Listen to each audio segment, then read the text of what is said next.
All right. It says we're live. You got to give it a couple seconds. Ground Fog was in here. Man, Ground Fog was here at like lunchtime today, giving us a wave. Michael Hamilton, good evening. How are you? I keep saying good morning. So, and you know, like the funny thing is, Greg, do you have this problem at church? When you go to church, most of the time when you go to church, a lot of times it's Sunday morning, and you always say good morning to everybody. I catch myself even in the afternoon or at night. I want to say good morning to people. I've done it. Yeah. So sometimes they'll say good morning back. Yeah. Oh, yeah. Especially if they're old people, they'll be like, they don't know what time it is either. Yeah. So, all right, guys, we've got like 3 or 4 people in here right now. Michael Hamilton, thank you. Guys, I've got Greg New in here, and Shelly's not going to be with us tonight.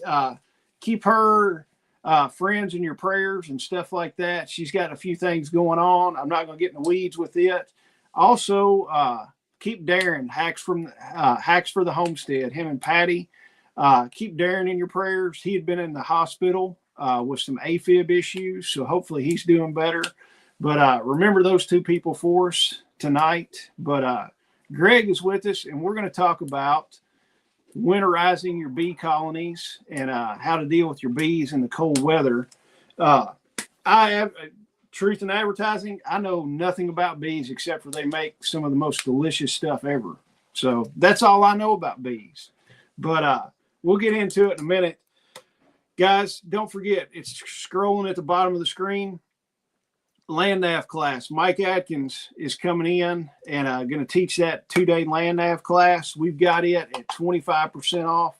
It's a smoking deal at 25% off. That is going to be November 8th and 9th, and it's over at Barren River Lake at the state park. Greg, tell us a couple things about land nav, because you and Mike are buddies. He's like the land nav guru, isn't he? He is. He's went to the. I mean, we've all the guys that were in the Army and an NSF went to pretty advanced courses, but he's been to the advanced course, the long walk course, and he's also a real good teacher. He did it for 20 something years. You know, that's pretty much what we do is teach. He taught in a foreign language as well. So I mean, he's a really good patient teacher, and he really knows his stuff. Oh yeah, I mean I had all kinds of people tell me at the festival his little 2-part thing was amazing, and they're like, we want to do something longer. So guys, if you want to get in on that, run to the website and jump on there at the 25% off. So get it while the getting's good. It's going to be fun. I'm excited about that. And then plus Brian and Susan are going to be there, and they're going to be running all our comm stuff for us. So, which is going to be pretty nice. We're going to set up a base station. Everybody will have their radios. If they get lost in the park, we can find them and come rescue them and that stuff. But hopefully Mike will do a good enough job that they won't get lost out on the trail. So hopefully to it, man. Get lost. Yeah. So that, and hopefully we won't have any injuries or anything like that out there. So another thing also, this Saturday, the 25th, we're having the Homestead meetup. So it's free to come. The only thing we ask is bring a soup or a dessert or something like that. We're going to have soup. The only thing we ask is sign up, run to the website, look at the in-person workshops, sign up for that. Just tell us you're coming. Then that way it helps us plan a little bit on how many tables and chairs we need, stuff like that. So that's going to be fun. I think we got 30. Last time Shelly told me it was like 30 some people going to be there. So it's going to be a nice showing for everybody. So, but that's it. So Greg, tell us, hey, before I forget, tell us the website. And if I knew how to put it up here and put a link, I would put a link to it. You talking about Desiree's website? Yes. Yeah, that's honeybeegoodness.com. And that's where she sells all her lotions, soaps, salves, lip balms, all that good stuff. Well, and I will put, if I remember it, I will put a link to it here in just a minute. So, but yeah, she's got all that. But Greg, tell us, see, if we got people that don't know who you are, tell us your backstory and how you got into the bee guy. Okay. Well, I was in the Army for about 25 years, and I got out. I had been dabbling in sustainable living, homesteady stuff, gardening, all kind of stuff like that, all through since I was a kid. I worked on, two of my best friends had farms, so I've always been attached to it and loved it. When I got out of the Army, I continued to contract, but we bought a place out here in Tennessee and started living the dream, and funny thing is, when I was a young child, I got stung by something. Don't know what it was, swole up. They took me to the doctor and they're like, "Oh, you're allergic to honeybees." And so all my military career, I was wearing a allergic to honeybees dog tag. And the year before I was going to retire, like it was summertime, and she said, I want to have bees next year when you retire." And I was like, man, she's already trying to get rid of me. I ain't even our paperwork put in. But it turns out I wasn't allergic to bees. And so that was she had a whole new life insurance policy and everything, right? Didn't she? I always tell that joke when she's not within arm's reach of me. But it's true, though. And she'll confirm it.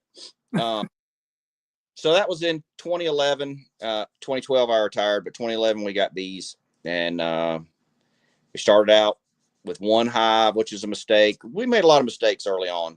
And so then we just poured a lot of effort into it and study, and made some friends that were beekeepers. And so contracting along, and my sister contacts me about going to this preparedness event a couple of years, about 8 years ago.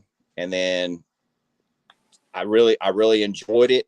And the guy there was like, "Hey, I really need a beekeeper to come teach bees." And I was like, "I'm your guy." And so for about 6 years, I've been teaching bees out there. And through that, I've gone to a couple your event, Jeff's event up in Ohio, and different places, and mentor people and teach bees, because I love dealing with bees. Yeah.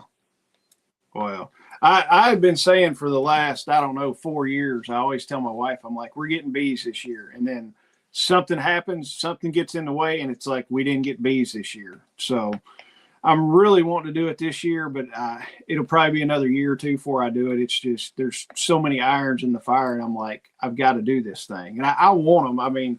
I think it'd be cool as all get out to have them. How many, because didn't you have like 50 some hives at once or something? We did. We downscaled this last year to 20 to 2 apiaries. We had 4 apiaries, and we had, between 10 to 14 hives per apiary, depending on, because bees are fluctuant. You'll lose a colony here and lose a colony there, then you'll make 2 over here. But yeah, we had around 50. We're around. Wow. Hey guys, if you got any questions about it, Greg's gonna kind of do some winterizing stuff, because we're getting that time of year. You really need to start, preparing for the winter time for your bees. So if you've got questions, stick them in the chat, and we'll start answering them as we go along. So, well, how many? If you've got 50 hives, Greg, what kind of time were you putting in on that? Too much.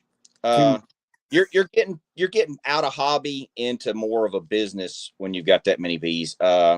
During nectar flow in the spring, and then again in the fall, you have to be in each hive no more than every 2 weeks to keep them from swarming or making a mess.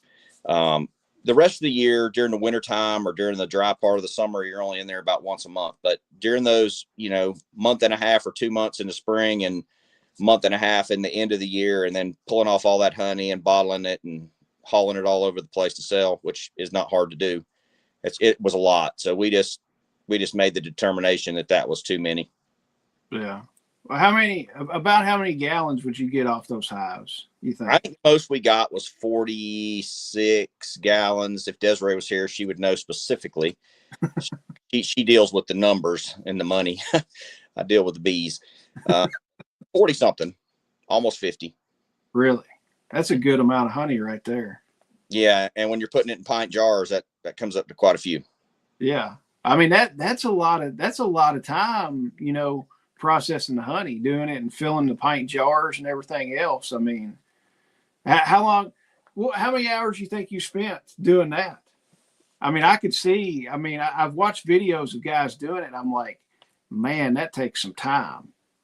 Well, we do it a little more time consuming than a lot of people do. We've refined our method. When we used to do it, it was terrible. We would all during the year we would pull a frame here and a frame there and put it in the freezer and wait till the end of the year and sling it all at the same time. We've gotten to the point where now we wait till just prior to the fall nectar flow and we pull it all off. But we put frame by frame. A lot of people put what they call a scent board or whatever and run all the bees out of their honey super and then just take the whole honey super and sling it. But I don't like to take honey that's not fully cured and capped, because if you get too much that's not fully cured and capped, then you get crystallization or it can sour on you or all kind of things. And to me, quality product is most important. So we go frame by frame. So probably, man, when we had 46 hives, we could work a bee yard a day, and then we would take all that honey back and had to store it in the shop so the bees couldn't get to it. And then when we got 4 days of that, hauling it back there, and then it would be a late, because you can't do it in the daytime because you can't really open your windows and all that. So it would usually take us 2 nights to sling it, 2 nights of like 4 or 5 hours to get it all and bottled and filtered. Wow. It does. That sounds like a lot of work. It's a labor of love sometimes, isn't it? It is. It's really sweet work. I would say so. Now, how sticky is it? I absolutely despise having my hands sticky. Like, I mean, like if I'm eating ribs or something sweet like that, as soon as I'm done, I have to go wash my hands because I despise it. Are you just? I mean, how sticky is it in the cleanup on it? Well, the cleanup is easy. I mean, honey comes out pretty good with water. The cappings, the wax is a little bit, you may have to scrape a little here and there, but we keep a wet rag in there. You're not really touching it so much with your hands. You're touching the frames when they come out of the extractor. They're a little sticky, so your fingers will get it sticky, but we just keep some clean shop rags with some water on them. And as we pull them out and put them back in the boxes, wipe your hands off. And your hot knife, when you're decapping, it gets a little sticky, but it's not anything like in between boxes. You can just wipe it off with that wet rag and you're good. I don't like being all sticky either. I despise it. I mean, I don't know. I guess that's the only OCD thing I've got. It's like when my hands get sticky, it's like, we got to go wash these things. I'm done for the day. It's like, forget it. So that one don't bother me as bad as when I'm in the garden really digging into roots and stuff and get wet dirt on my hands and it dries on my hands. And it's I like that less than sticky. Yeah, it gets all caked up and everything. And you're like, oh my gosh. Yeah. So, I love working in the garden, but that right there, man, I got to go wash my hands every now and then. Hey, I'll tell you what's funny. When I'm picking strawberries, if there's any kind of moisture on the berries and on the leaves, I'll go down, I'll start picking berries, and right around my wrist, where my wrist and everything is touching those wet leaves, I get like a little bitty rash. And I guess it's a mild allergy or something to it. Probably so, but I've heard rumor that you have the plant that you need to take care of that. I think you have comfrey growing on your farm from what I remember. Oh yeah, I've got comfrey going I've got so much comfrey, but yeah, but now I can eat strawberries, no allergic reaction, anything like that. So I don't know what it is, but yeah, every time I go down there, I get a little bit of like red bumps on my wrist from what I'm picking. That's like when Desiree picks figs off our fig tree, the white sap, that comes out from the stem of the fig. She gets hands and it breaks her hands out, but the figs don't bother her. So I imagine it's similar. I guess. Different. Hey, Melanie. Melanie's in here. Melanie, can you post the website for Greg's website? What is it again? honeybeegoodness.com. Yeah, Melanie, it's honeybeegoodness.com. Melanie knows how to do all that stuff. The B is just the B is just the letter B. It's like honey, bee, goodness, all one word. All right. Melanie's good at finding all that stuff. So, all right, coming up, she's searching. What's that, Greg? Thank you, Melanie. Yeah. she's amazing. She's like the social media guru. I mean, if y'all are on Facebook, Melanie does like probably 95% of the posting on Facebook. And I mean, she absolutely kills it. And she doesn't get enough credit for doing that, but she is amazing on Facebook. Some of the stuff, I mean, I giggle at some of the stuff. I look at it and I'm like, where in the world did she come up with this? And I'm like, this is hilarious. So there, she got it. Yep. All right, guys, if y'all need anything, go by and check out Greg's website and buy some stuff from him. She's telling us to stop it. I bet her face is turning red too. So, hey, just to be clear, that's not Greg's website. That's definitely Desiree's website. all right. It's Desiree's website. Greg just does all the grunt work and tries not to get killed. Yes, so, right. Now, hey, are you allergic to bees now? I am not. I guess I wasn't, because like the second or third time we worked them, I got stung and she panicked. And so then I knew she really loved me. And then nothing happened. Well, did she panic because she wasn't going to get a payout, or panicked? Oh, no, she would have got a payout. I had a lot She was panicking because her plan didn't work, is what it was. No, I don't think so. You better watch out. She's going to see you Saturday. Oh, I know. I'm gonna have to wear like a helmet or something so she doesn't hit me. That's right. So, maybe she won't watch this. She won't. She's upstairs. All right. Well, see, she's like my wife. My wife doesn't watch this stuff. She doesn't care. She doesn't want to watch me on here. She's like, I get enough of you being married to you and living with you. I don't want to watch you on the internet. And she probably won't go to bug out camp either. All right. So I don't know. I don't know if a lot of women will come to bug out camp or not. Yeah, it might be just a man hobby mostly, but I know we have a lot of females that are interested in prepper camp that do that stuff. So I don't know. We need to start planning that, guys. We're going to plan a bug out weekend to live out of your bug out bag. Greg and I are headed up to Indianapolis tomorrow to the EMS Expo to check out some new first aid and trauma stuff. So we're going to be up there. So we got a 4-hour ride one way to plan bug out camp. So we're going to have some news when we get back, hopefully, where it'll be a little bit closer and flesh some stuff out this week. So, all right, Greg, you told me the other day that you were going to start doing some stuff. You were going to work some hives or do something like that after I screwed up our plans and you had to change your plans. But topic, how do we start going in? What do we need to do as far as winterizing hives? What do we need to start doing on it? Because I know nothing about it. If I had bees, I'd be like, bees live in the wild. I don't need to do anything. Right. So we're kind of late into the year. We're into probably the final little bit, which would be your downsize and that. But I've got kind of an order of how you would go through winterization from start to finish, if you want me to go through it. Yeah. Okay. So, because I know nothing about it, and it's been warm, so people aren't thinking, hey, it's getting close to wintertime. I mean, heck, the other day it was almost 80 degrees. Right. And it was nice today. Yeah.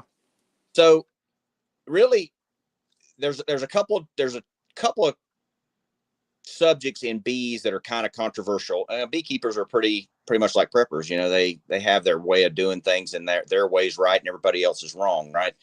But the two major things are treating mites, the varroa mites, which is super important to me, and then feed, whether you feed or don't feed, right? I look at my bees as livestock. My bees produce a product called honey that I love and I love to sell, and it's my networking tool for all my friends. And so I want to maximize honey. So if my bees are going to starve to death in the winter or not do well in the winter so that they come out weak in the spring, then I feed them, right? Yeah. So some people are going to automatically say feed. No. So that's just part of it. All right. So from the beginning, you have to decide whether you're going to leave enough honey on them to eat when you make your harvest. I make my harvest in the late summer, right before their last nectar flow, which is goldenrod and ironweed. And I say, I'm either going to harvest real heavy because I want to sell a lot of honey this year, or I'm going to make sure that I leave them enough honey so I don't have to feed them this winter. That's kind of the beginning of the decision for winterizing, right? Yeah. So I leave them a full medium super plus whatever they have in the brood box and only take above that. Usually I will not have to feed them in the wintertime. So I make that decision early, like late August, early September. Okay. When I take the honey off and harvest it in late, probably mid-September, what you want to do is you want to learn this technique called hefting. And so what you do is you put your hands on the side of your hive after you've taken all the honey you're going to take out of there, right? And you just kind of tip it a little bit and feel how heavy it is. And that's going to set you in your mind so that in the winter, as the winter goes on all the way through end of February, when most people lose hives due to starvation, you can tip it and tell whether it's real light or it's still got some honey in it, right? Okay. So you want to take your honey off, you want to heft it. About now, I just finished today actually working our last apiary. About now, what you want to do is go in your hives before it gets too cold, before it gets below 60, 65, and you want to take all the empty boxes out. There'll be boxes that they've used and they don't have anything in them. So you'll have honey boxes and you'll have a little bit of brood, and then you'll have some empty boxes. You want to downsize your hive down to probably your 2 deep brood boxes and maybe and your honey super if you can, depending on how big you had it earlier. So you want to downsize them, and then I treat them. I treat them for varroa mite using Formic Pro or one of the other soft non-pesticide treatments for varroa mites, because when bees are going into the winter, if they have a varroa infestation, they will destroy that hive over the winter most of the time. And what you want is a strong hive coming out in the spring, so when the nectar flow starts, they can increase population quickly and gather you more honey. Yeah. And if they got bad varroa mites in there, it's going to weaken your hive if it doesn't kill them, and they're going to get a real slow start in the spring, and then you're going to miss your nectar flow, and then you're going to be nursing and playing with this hive all year. So take your honey, heft them, downsize your hives down into a smaller footprint. And then I feed all the way up until we start dropping into the 30s. And in the fall, what you want to do, so when you take their honey, you can feed them what's called 1-to-1 syrup. And all that is 1 pound of sugar and 1 quart of water. You mix it together. There's a variety of different feeder techniques. They have some that use mason jars in the front of the hive or up underneath the cover, which is the best, or tanks. But you feed them so they fill in all the cells they can with just sugar honey is basically what it is. So they have it.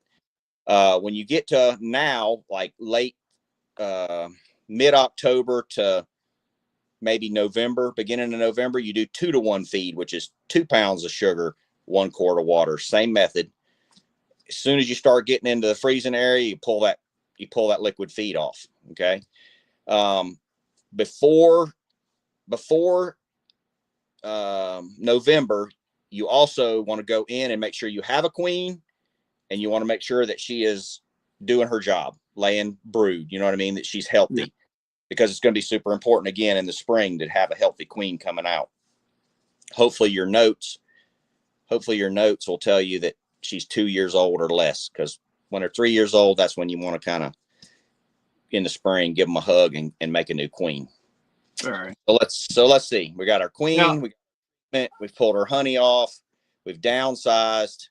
The last thing I'll say is right before you go into winter, a lot of times you get boxes that get holes in the side, or they're kind of cracks in them or whatever that's going to allow water and wind and stuff to infiltrate. I take those hives out before, while it's still warm enough for me to inspect. So I'll just pull the frames out of one, put it in a better box, and put that box on and take that box back to the shop for repair. That's the time of the year you repair. And then if I have a really weak hive or doesn't have a queen, then I'll combine it with another hive. And the way you do that is you just take the top off both of them, put a piece of newspaper over the hive that's got the queen, the good strong hive, pick your other hive up, set it on top of that one, put a top on it. And in a day or two, they'll all be friends, and you'll have a good strong hive with lots of bees to help keep them warm over the wintertime. And then once I've done all that, then I'm going to take and put either 1/2 inch hardware cloth stapled across the the bottom or put a commercial mouse guard on, because believe it or not, little field mice, just like they do chewing your wiring in your truck or whatever, they'll come up in that hive and go up in there and they'll dig a hole in the comb about that big and build a nest. Really? And they'll feed on honey and bees and poop all in your hive and just make it a general mess. So you don't want that. So that's your winterization in a nutshell. From end of November all the way through March, you're going to heft and check your hives. When if the bees are flying, if it's a warm day, you can open the top and just peek in and make sure they have still have honey stores in there. And like I said, February is when most people lose their bees to starvation. So January, you want to make sure you check it sometime in January. If they don't have honey, if they're all the way at the top, because they'll work their way up the hive eating honey. If they're all the way at the top and there's not honey there, you have to either buy commercial fondant from a bee supplier, or you make brick candy, which is just you mix a little bit of water with sugar and put it in your dehydrator till it makes a nice hard brick. And then you just take the top up, set that right on top of the frames and close your top back. Okay. And that'll keep them going. And it's not, sugar is not as healthy as honey, but it'll keep them alive until spring, until they can get stuff. Now, look at the picture you had on the winterization thing with all that snow. We don't have, y'all probably don't have a whole lot of that there. No. As you go north, people wrap their hives in tar paper, like, roofing felt, I think you call it. Yeah. They'll staple that around them to kind of insulate them a little bit. And sometimes they'll put an insulation board in underneath the cover. The cautionary note there is you always got to make sure that they can still get airflow through there, out through the cover on the top and out the top. Now, question, Greg, when you're saying that you're combining and making the hive smaller, are you making that hive smaller for heat retention? Well, it's got a lot of purposes. One is heat retention. Two is they have accessibility to the honey, because they won't go across empty frames to get more honey. So you put that together and get all them empty frames out of there. And the third one is moths and hive beetles. If there's empty space in the hive, they will occupy that and start destroying and causing problems for your bees. So you want to make sure you drop your hive down, because your population is going to drop a little bit in the wintertime anyway. You want to drop that down so they're good and tight in there to keep the pests out.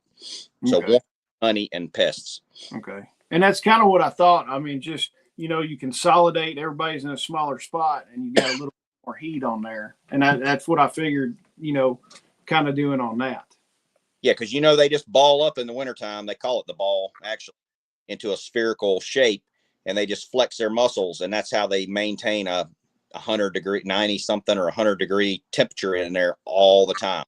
Yeah. And then the guys in the middle that are nice and warm, they work their way to the outside, and the guys on the outside girls work their way to the inside, and somewhere in that mess in there, they keep the queen nice and warm. All right. That's interesting how they do that. I'd heard some of that before, that they would keep that with the body heat and stuff like that. Isn't it amazing how God made all this stuff?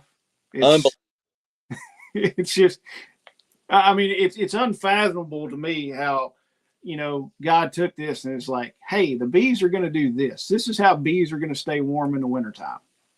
And I'll tell you what, man, bees have got so many things that are so amazing about them that I don't think you could possibly be an atheist beekeeper. If there's an atheist beekeeper out there, they got to be the thickest, hardest headed person in the whole daggum world. They come back from nectar sources and they do wiggle dances and waggle dances, and they use the sun as a straight up in the hive. And so they'll dance at an angle that'll be the angle of which angle from the sun this nectar source is, and how many times they waggle is how far. And then they'll have nectar from that source and they'll share it to the other bees so that when they go out there, they know what they're looking for. I mean, just all kind of just stuff that, there's no way that that's just random. I mean, God is not a God of chaos. Yeah. And Jason says amen on that. So, yeah, I mean, well, look at it. You're looking at bees can do all this stuff, and they can come back and they can't even talk, and they can communicate. It's like, hey, all the good stuff is right over there and showing you where it's at. And then we've got people that can't find their way into town that are supposedly a lot smarter than the bees are. Right. So it's kind of like, are we really that smart, honestly? So yeah, they're pre-wired with what they need to do to survive, you know, and we're a long ways from that in our modern society, I think. oh yeah. Well, I mean, it just dumbfounds me. Like, I went into Lowe's today. I had to get an air fitting. I searched through the whole air fittings and everything, and I'm like, maybe there's air fittings somewhere else. So I finally found somebody that worked there. I asked the girl. Of course, she's got blue hair and like a big hog ring in her nose, and I'm like, I need a 3/8 airline adapter. And she looked at me like I asked her to launch the spaceship. And her first thing is she pulled it up on her little phone that Lowe's gives them, and I'm like, never mind. I was like, I'm going to the industrial supply and get it. I was like, I just walked out. I was like, you're not going to help me. So, right. And Lord, if I'd asked her, I mean, she might have been able to find a 2x4 maybe in the store, but who knows? So, but yeah, it is. It's, let me see. Michael Hamilton said, Soltex or polystyrene for insulating board. Right. See, I can say we don't insulate where I live. I know they have that stuff. I have to do this in my classes. A lot of times somebody from Minnesota or whatever will come in and they're like, well, what do you do in the wintertime? And I'm like, well, I can tell you what I do, but what I do ain't going to help you. You know, Yeah. When I first got them, I would put straw bales and stuff behind them to the north to try to cut the wind back. And Desiree would insist that we put there's like a plasticized cardboard that slides in under the screen bottom board, you know, and she would insist put that in there because we wanted to make sure that they, you know, we think of them like people, and that's the mistake people make. Because what ended up happening is I got mildew in the hive because they weren't getting enough airflow. And then, you know, people think they got to put too many boxes on them because they're like, well, I like a big house. They probably like a big house, you know, and you put all the stuff on there and then they get, it really does take a little bit of study and getting used to. I tell all my peeps that go to a bee club, you know, find a mentor and just drill them to death with questions and get them to come out there and show you what right looks like. Oh, but yeah. Everybody that's on here that's from outside of like where you live and where I live, their winterization process will probably be, you know, different. Yeah. Michael's up in Michigan, so it's going to be a lot different than here. Oh yeah, there you go. Yeah, Keweenaw. Yeah. Whew. Yeah. Well, hey, now are there better types of bees? I mean, what are bees? They're breeds, then, aren't they? They call races, but okay. that you can go online and look at. They have a chart that'll show all your races, and it tells you all the different characteristics. You know, you have Russians and Carniolans, and you know your Italian is your standard, and then you have regional bees. Like we have the Duck River bee down here, which is an Italian that has crossed with other feral bee colonies. The truth is, if you have a hive and every time your queen needs replaced, you buy another queen of that same race and put her in there, then you can keep a pure hive of some kind of bee that you've chosen a trait for. Because like, yeah, Russian bee works really good up north. In fact, Michael probably will say Carniolan or Russian most likely for his. But the way they breed, I don't know if this is getting one of your rabbit trails, right? So they're what you call polyandrous, whatever. So when a new queen hatches, she goes out to a cruising area. It's called a drone congregation area where a bunch of drones are just flying looking for a date, right? Yeah. She'll mate like 8 or 15 of these males and carry their sperm in a organ called a spermatheca in her abdomen for the rest of her life until she's no good. When her sperm runs out, she's done, right? Yeah. So when she goes back to your hive and she gets old, one of her eggs is going to be the next queen. And it's a Russian roulette from who she crossed with. Was it an Italian? Was it a Russian? Was it a local? You know what I'm saying? Yeah. So races are cool and it's neat and people do it. And some people do spend $100 and something every year or every 2 years and squish their queen and put a new queen in there. But I don't do that. I think it's ridiculous. I let them make their own queen, and I get local stock that's acclimatized to my area. Yeah. That's a long answer, but that's well, that makes sense to do it that way. And then, those bees are climatized to where you live and stuff like that if they've been around for several generations.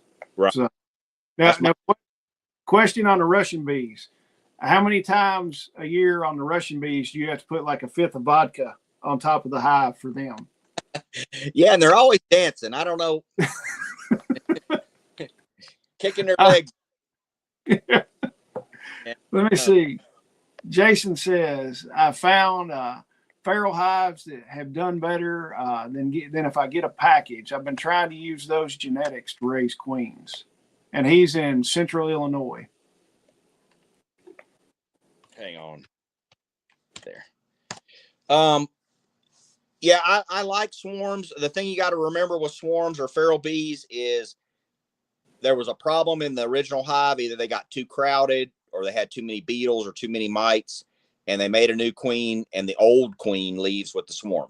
So your queen, after queen will live like 4 or 5, 6 years. I don't know. They'll live a long time, but they'll run out of sperm before they do. Yeah. If they run out of sperm, your hive will be filled up with drones, and they're worthless. They're like a dude who watches football and eats potato chips all day, and that's all he does. That's what they do. They mate and they eat, period.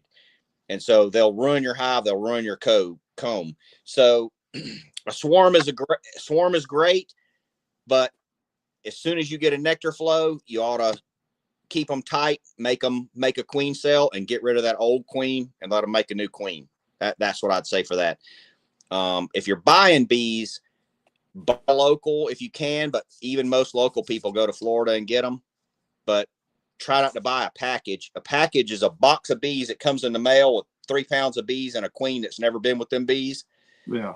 Dumping it into a hive with foundation that's not drawn out, and they got are really behind the power curve to get started. But they're cheap, and that's where I started because I was a dummy because I got told not to, and that's where most people do because they're like, well, that's $120, and it's $200 for a nuke or a nuke N-U-K.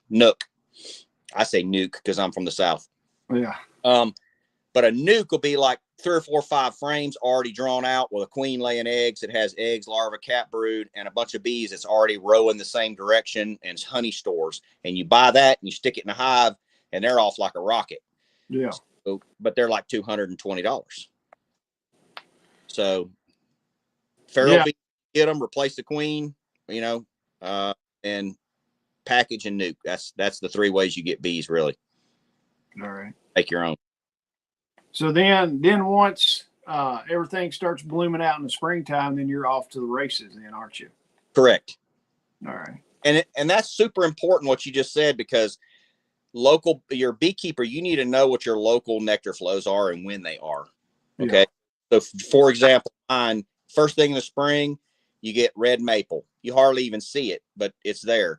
And that's the first nectar flow, and that's what they'll build their brood off of. And then after that, then you get the red buds. And then our major nectar flow where you really have to start watching and managing your bees is yellow poplar or tulip poplar. Okay. But that's different in Michigan, I guarantee you. I don't even know if they have tulip poplar up there. Yeah. And the mountains have sourwood and, other things.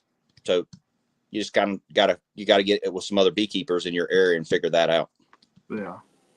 I'm fascinated by bees, and like I've said, I've wanted them for years, and I'm just gonna have to bite the bullet sometime and get you up here and check it out and be like, this is what I want to do. So I happen to know a guy who has a whole lot of extra hiveware that would probably cut you like the bargain of the century. Oh yeah. Well, it'll be like when we got into pigs. The way I got into doing pigs, my oldest son, and this has been several years ago, one of the kids he went to school with, one of the dads called me and he's like, Jason, he's like, you want some piglets? And I was like, oh, do tell. And he said, I bought 2 sows from a guy. He said, I was going to finish feeding them out and then butcher them when it got cold. He said, I showed up and there's like 10 piglets running around in this pen. And he's like, I don't want anything to do with these piglets. He's like, if you want a couple, he said, we'll catch them and you can have them for free. So I told Whitney, I was like, hey, you want to get some piglets? And she's like, absolutely not. I don't want to do this right now. And I'm like, okay. So like a day later, she comes home and I'm putting fence up. And she was like, what are you doing? And I was like, we're getting piglets. And she's like, no, I told you we're not. And I'm like, okay, sure. So we ended up getting piglets. So it would be like that. I would come down to your house, bring the bee stuff back and just set it up there. And then she'd be like, I guess we're getting bees. Exactly. That's the way it works, right?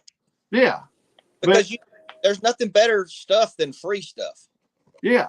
But I mean, realistically, I mean, she would be cool with bees. So I'm going to put them down there by the food forest and let them pollinate and do everything in the food forest. And I think they'd have a heck of a time down there. I bet they would. Just keep them out of the Keep them out of what? Out of the shade. Yeah.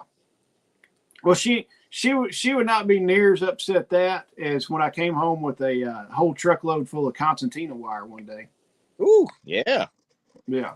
So I traded one of my buddies a bunch of 38 special ammo for concertina wire, and I came driving up and literally, I mean, it's mounded up on the truck bed, strapped down and everything. And I pull in, she came down, she goes, what in the hell do you have that for? And I was like, I got it from my buddy Chuck. And Chuck's nickname's Razor Wire Chuck. It's because he's got so much of it. And I was like, I got it from Chuck. And she goes, why? And I'm like, we might need it one day. And she was like, for what? And I was like, don't worry. I was like, we might need it. And she looked at me with her hands on her hips. And she goes, if I come home one day and that stuff is strung out in the front yard, we're going to have problems. And I looked dead at her and I said, you're damn right. We're going to have problems if I have to put this stuff out. Yeah. She didn't, she didn't get it. And then I explained it. And she just kind of turned around and went in the house and didn't talk about it anymore. So did you get it in the rolls or was it just all tangled up and thrown in the trailer? No, it's in rolls. Oh, nice. Because I was going to say, if you got it in a big tangled mess, man, you got it. No, it's all in nice rolls bound together and everything. And I probably got at least a full pallet of the stuff sitting down here. Nice. It don't go as far as you think it does. Oh, I know. That's the thing. I'm like, and he told me, he's like, the farther you stretch it, the less effective it's going to be. Right. And I'm like, okay. You really want to do triple strand, 2 at the bottom and 1 on top. That's the most effective. Oh yeah. Now he did, I think he's got 40 some acres at his place. And then he doesn't have all of it fenced, but his perimeter close to the house, he put a double strand on it and it keeps the coyotes out. He's like, I've never had a coyote come on inside that fence. But yeah, he's got 3 sides of his place set up with wire all the way around it. I can see why you call him Razor Wire Tim. Yeah. But then he's also got some of that prison wire, that big stuff that's got those big sharp points on it. Yeah, the razor wire. Yeah, the actual razor wire. He's got a bunch of that. And he said, man, that stuff is the devil. He said, it doesn't matter what kind of gloves you've got, you're going to get cut with it. Yeah. And I was like, I don't think I need any of that right now, but I know where to get some if I need it. Right. So, all right. I think we've covered bees. What else? What can we talk about now to upset Shelly? Rabbit trails. Well, I think the big thing on the horizon is our bug out bag getaway, but I don't know what else you got going on. I don't know. I hadn't looked at the news. I know everybody's upset with the government shutdown. Everybody's saying that EBT is going to be shut off and all the SNAP stuff. But other than that, I hadn't really looked at news or anything. Oh, they're mad because he's remodeling part of the White House. He's demoed one of the false walls or something, and he's paying for it himself. But they're just like a dog chasing their tail. They're just mad because they want to be mad because they want to hate on him, but there's really nothing for him to hate on. Yeah. Oh yeah. I saw the picture where they had a track hoe tearing some of that stuff out. And I looked real close. I'm like, is this AI generated or not? So look, Melanie, correct. That's right, Bill. She doesn't want to get smacked around. Yeah, Desiree's not a smacker, but boy, she'll talk smack about it though. Your website, huh? I can hear it already. So that's all Greg's website. He does Yeah. all the work for it too, doesn't he? Uh-huh. I don't know. We need to plan, and we got time. We're going to plan the bug out thing. Probably what we'll do. I mean, you got some ideas. I've got some ideas. I think it'd be cool. Pack in, take your bug out bag, what you think you need to live when you're going to go from point A to point B. And, you know, we're going to sleep in it for a night or two. If you got your hammock or your little tent, set it up. Do a little bushcraft stuff. I know one of my buddies would probably come up and show us, you know, a few little bushcraft things. And I figure what we could do is do like little 45-minute to hour sessions of, hey, we're going to show you how to make a, what is it? When they do the stick, a feather stick. Yeah. Like make a feather stick and how to do ferro rod, stuff like that. Poncho hooch. I mean, there's all kind of things you can do.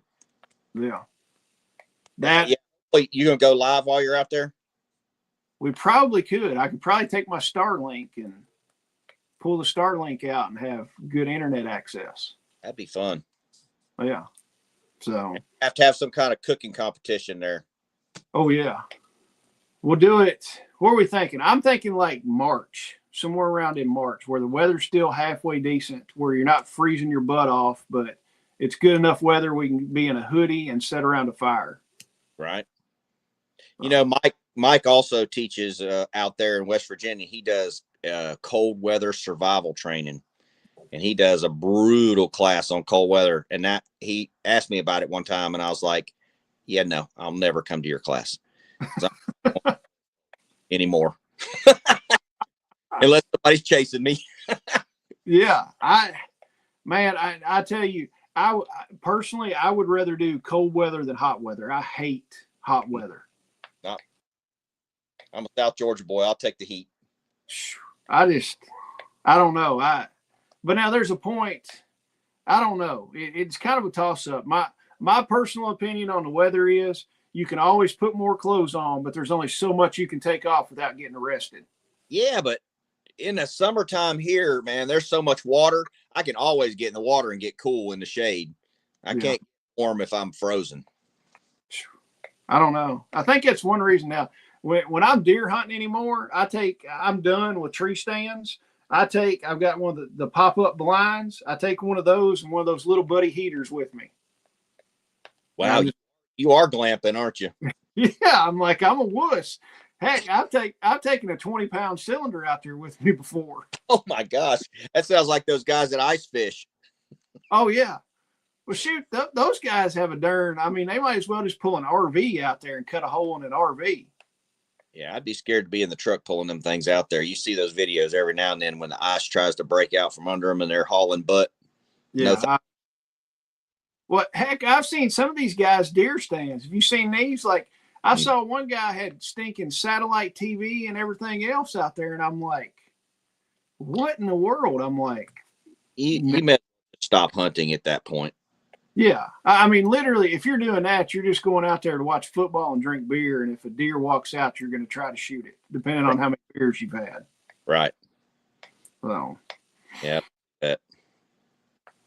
So, but yeah, archery season's open here. And then we know that the land nav class is scheduled for opening day of gun season in Kentucky. But, you know, you got the whole rest of the week and the next week and everything else to hunt. So it shouldn't be that big a deal.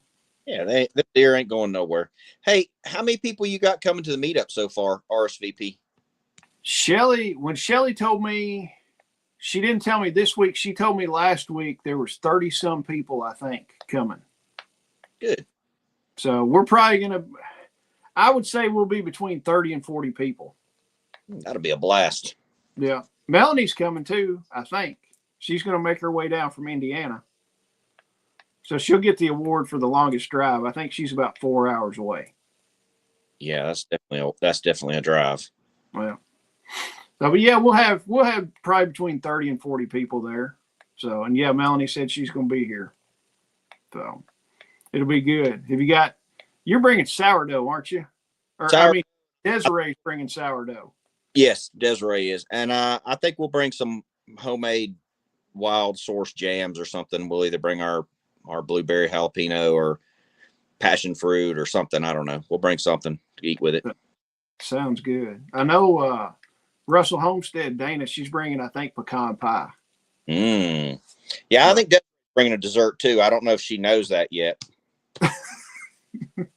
You're going to tell her here in a little bit? I'll tell her when I get back from Indiana. Yeah. All like, day. By the way, you'll call her Friday when we're headed home, won't you? That's right, because she'll need time. Hey, the funniest story about pecan pie, my wife, the last fest, not this last festival, but the festival before it, we had everybody down at the house because it was in the fall, and William Bond was here, and I asked William, I'm like, hey, what kind of pie do you like? And he's like, I absolutely love pecan pie. And I was like, cool. I was like, I'll have Whitney make you a pecan pie you can take home. And he's like, all right, cool. So it was sitting down here in the refrigerator Monday after the festival. He came down Monday. We hung out for a while, and he forgot his pie, and it's sitting in the refrigerator in the shop. He's like an hour away, and I texted him. I'm like, dude, you forgot your pie. And he's like, oh, man. He's like, I can't believe I forgot that. So then like 20 minutes later, I was like, he's not coming back. I'm going to eat part of it. So I took a picture of it of me eating a pie. And he was like, you're a jerk for eating my pie. I was like, that's what you get when you leave the thing here. I was like, I'm going to enjoy it. So. Can't let Beekeeping pie go to waste. Yeah. So, I mean, the dessert does not get wasted around here. So. My wife Whitney fixed chocolate chip M&M cookies the other night from scratch. And I'm like, these things are good. That does sound good. I'm probably going to hit one of those. I hadn't eaten dinner yet. She fixed chili tonight. So I'm probably going to eat some chili here in a little while. We've had chili. We had chili a couple of times. We had some for us, and then she made some for a guy whose wife's in the hospital last night, and we had chili again. So I'm about done with chili for a couple of days. I can imagine. Michael Hamilton's got too many apples to pick. Michael, thanks for jumping in here. Greg, you got anything else? I think we've covered bees, and we stayed on Shelly's good side because we didn't talk about anything too weird. Yeah, no, I think we covered winterization pretty good for this area. Just get a mentor, go to the club, read a book, call me and ask me. All right. That will work. Guys, I appreciate it. If y'all need anything, shoot me an email and I can get you a hold of Greg. And if you got questions about that. But guys, I appreciate it. And Greg and I will be in Indianapolis, but we plan on doing a live Friday morning before we go in. So we'll do clickbait and coffee, and you'll get your fill of Greg this week. So, because that place, it's weird. Like the expo doesn't open till 11 o'clock. I'm like, dude, we got all kinds of time to do a live and everything. So we'll do that. But guys, I appreciate it, and we'll see y'all Friday morning. See y'all. See y'all.